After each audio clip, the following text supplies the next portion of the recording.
सौरभ जी, मैं आपके पास आऊंगा, अपने को अनम्यूट कर लीजिए। नेहरू पे कब तक इस तरीके का ठीकरा फोड़ते रहेंगे मोदी? दूसरे 47 के हालात लोगों को समझना चाहिए कि मोदी जी की पढ़ाई पे तो खैर हम लोग कुछ बोल ही नहीं सकते। पढ़ाई लिखाई है, उनका जो ज्ञान है इतना विशाल है, उस पर कोई टिप्पणी करना ठीक नहीं होगा। तो मैं चाहता हूँ कम से कम ऐतिहासिक सच्चाई सामने आए, उस दौर की सच्चाई। जी सौरभ जी। सर देखिए, मैं तो नेहरू जी को डिफेंड करने के मूड में नहीं हूँ। मैं तो हम्म। मोदी जी को अटैक करने के मूड। उसकी एक बड़ी खास वजह है। और जो आपने कहा कि 1947 का जो कंटेक्स्ट है, वो हम्म। कंटेक्स्ट ये है कि एक ऐसा देश जो 190 साल की गुलामी झेल के आया है और दुनिया का जो है ना सबसे बड़ी अर्थव्यवस्थाओं में से एक, परहैप्स सबसे बड़ी इकोनॉमी, 1757 में जब हम गुलाम बने उसके पहले, और जब हम आजाद हुए तो हम दुनिया के सबसे गरीब और बिखरे हुए मुल्कों में एक है। 1947 में जो नेहरू को जो भारत मिला था और 2014 में जो मोदी जी को भारत मिला था, उस भारत में बहुत जमीन आसमान का अंतर है। और इस जमीन आसमान के अंतर को उन्होंने कभी भी ग्रेटिट्यूड के साथ स्वीकार नहीं किया। आपको याद होगा उनका पहला स्लोगन हुआ करता था ना, 70 साल में क्या हुआ, 70 साल में क्या हुआ। ये 70 साल में जो हुआ उसकी बुनियाद पर मोदी आज खड़े हैं और दुनिया भर में अपना डंका पीटने का दावा कर रहे थे। तो पहली चीज तो ये कि 32 साल की जीवन प्रत्याशा, यानी एक सामान्य आदमी 32 साल का होते होते मौत के मुंह में चला जाता था। हम एक सुई तक नहीं बनाते थे। देश भर में इंस्टीट्यूशंस का निर्माण करना, देश में लोकतंत्र का निर्माण करना, देश में प्लानिंग कमीशन के तहत विकास की योजना तैयार करना, हरित क्रांति की पृष्ठभूमि तैयार करना, और सेना के मोर्चे पर और इंटरनेशनल डिप्लोमेसी के मोर्चे पर नेहरू की उपलब्धियां, इन सारी चीजों को अगर हम एक तरफ रखें तो मुझे जरा सा भी जरूरत नहीं लगती कि हम नेहरू जी को किसी भी मुद्दे पर डिफेंड करें। इतिहास चीख चीख करके बोल रहा है, जो इतिहास पढ़ते हैं उनको ये बात पता है। दूसरी बात, 1947 का जो कंटेक्स्ट मैंने कहा ना कि एक तो देश के अंदर के हालात, दूसरे दुनिया की जियोपॉलिटिक्स।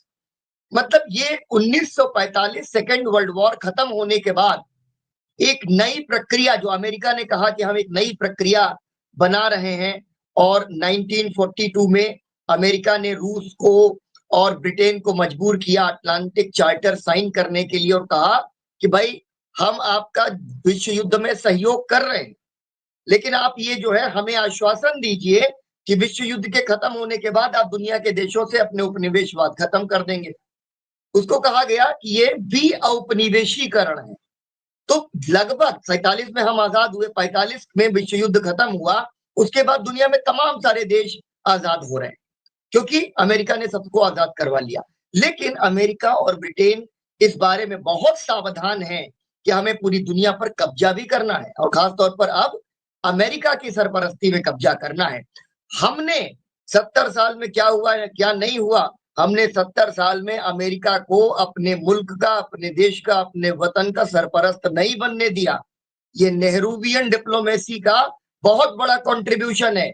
और आज ये डोनाल्ड ट्रंप, जिसको कभी हम WWE में या WWF में कुश्तियां करवाते हुए देखते थे, जो एक ऐसा व्यक्ति जिसके लिए मेरे मन में ना किसी कोने में जरा सा भी सम्मान नहीं है, आज वो हमारी राष्ट्रीय अस्मिता को तार तार कर गया। मैं आपको बताऊं सर, मैंने अपनी उम्र में इससे ज्यादा अपमान किसी दिन एक राष्ट्रवादी होने के नाते महसूस नहीं किया जितना मैंने उस दिन महसूस किया जब डोनाल्ड ट्रंप ने ये ट्वीट कर दिया कि मैंने दोनों को कह दिया सीज फायर होगा। तुम कौन होते हो? ये मोदी जी का 56 इंच का सीना है कि हमने अमेरिका को कभी भी गुंडागर्दी नहीं करने दी। और यहाँ पे मैं कहूंगा कि इंदिरा गांधी ने गुंडागर्दी नहीं करने दी। इंदिरा गांधी ने कह दिया निक्सन से कि भेज दो 7वां बेड़ा, हम नहीं डरते। क्यों? ये कॉन्फिडेंस कहां से आता था? ये कॉन्फिडेंस आता था कि हमारे लिए रशिया तैयार बैठा है, यूएसएसआर तैयार बैठा था। हम दुनिया में इज्जत कमा के आए थे। हमने दुनिया में ऐसी साख बनाई थी कि दुनिया के तमाम देश हमारे साथ खड़े होना चाहते थे। और इसलिए यूएसएसआर जब हमारे साथ खड़ा हुआ, हमने पाकिस्तान को दो फाड़ कर दिया। अटल बिहारी वाजपेयी कारगिल के समय, और ये बड़ी महत्वपूर्ण बात है कि यहाँ पर सेक्टेरियन पॉलिटिक्स की बात नहीं है, पहलगाम के बाद जिस तरह अभूतपूर्व रूप से पूरा देश इस सरकार के और प्रधानमंत्री के पीछे खड़ा हुआ, वो हमारी राष्ट्रवाद की एक बहुत बड़ी कसौटी थी। तो हम लोग यहाँ पर अटल बिहारी वाजपेयी का भी जिक्र कर सकते हैं कि कैसे अटल बिहारी वाजपेयी ने क्लिंटन को रिस्पॉन्ड किया था। जब क्लिंटन ने कहा कि आप करगिल खत्म करिए वरना पाकिस्तान धमकी दे रहा है कि परमाणु युद्ध छेड़ देगा, तो अटल बिहारी वाजपेयी ने वो तो अपना जिस तरह से बोलते थे, जिस अंदाज में कहा कि भाई ठीक है, मान लेते हैं हमारी आधी आबादी खत्म, लेकिन पूरा का पूरा पाकिस्तान तो अगले दिन का सूरज नहीं देखेगा। तो थ्रेट अगर आई है, कहीं से कोई धमकी दे रहा है, तो उस धमकी का जवाब देना आना चाहिए, ये कॉन्फिडेंस यहाँ पर होना चाहिए। तो मैं ये कहने में बिल्कुल संकोच नहीं करता हूं कि मोदी जी झूठ भी बोलते हैं, मोदी जी फरेब भी करते हैं और मोदी जी बेशर्मी भी करते हैं। ये अभी जो उन्होंने किया, ये दरअसल आला दर्जे की बेशर्मी है। मैं आपको बताऊं, मुझे किसी एक बड़े सीनियर जर्नलिस्ट ने कहा कि बड़े अखबार के किस सर्वेस कंडक्ट करवाए गए कि ये जो पहलगाम के बाद ऑपरेशन सिंदूर को जिस तरह से मोदी जी ने वापस लिया, उस पर जनता की प्रतिक्रिया क्या है, हमारी सेना का मनोबल जो है वो टूटा है या नहीं टूटा, आप लोग कैसे समझते? 80% लोगों ने कहा कि गलत तरीके से इन्होंने सीज फायर किया और 20% लोगों ने कहा कि सही किया। उस जर्नलिस्ट ने मुझे बताया कि ऊपर से ये कहा गया कि इसको पलट के छाप दो कि 80% लोग जो है कह रहे हैं कि बहुत अच्छा किया और 20% लोग नाराज हैं। तो ये इनको पता है कि इस देश की जनता ने इनको माफ नहीं किया, इस बार दिल पर ले लिया है। इसके पहले मुसलमानों पर बात आती थी, कोई बात नहीं, इस देश में किसी दूसरे मुद्दे पर, पटेल पर, नेहरू पर, गांधी पर कीचड़ उछाला जाता था, कोई बात नहीं। इस बार राष्ट्रीय अस्मिता का प्रश्न था, इसलिए देश की जनता के अंदर जो निगेटिव चार्ज है उसको एक बार फिर से डाइवर्ट करने के लिए इन्होंने नेहरू और पटेल की बाइनरी बनाने की कोशिश।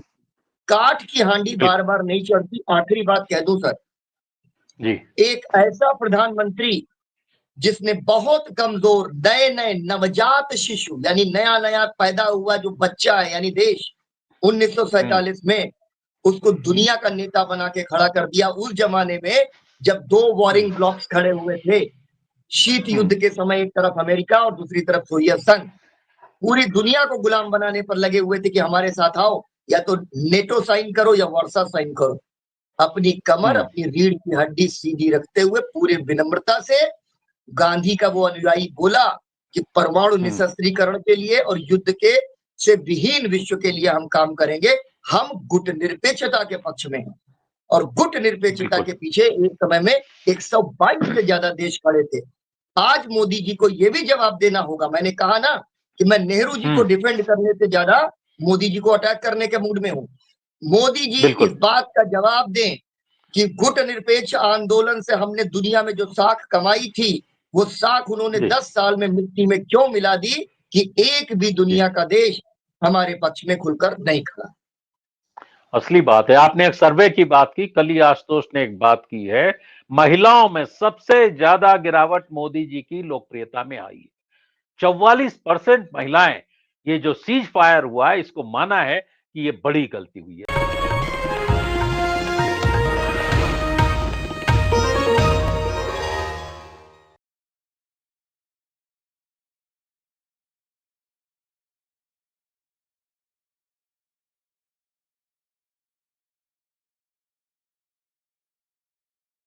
Copyright disclaimer under Section 107 of the Copyright Act 1976. Allowance is made for fair use for purposes such as criticism, comment, news reporting, scholarship, and research. Fair use is a use permitted by copyright statute that might otherwise be infringing.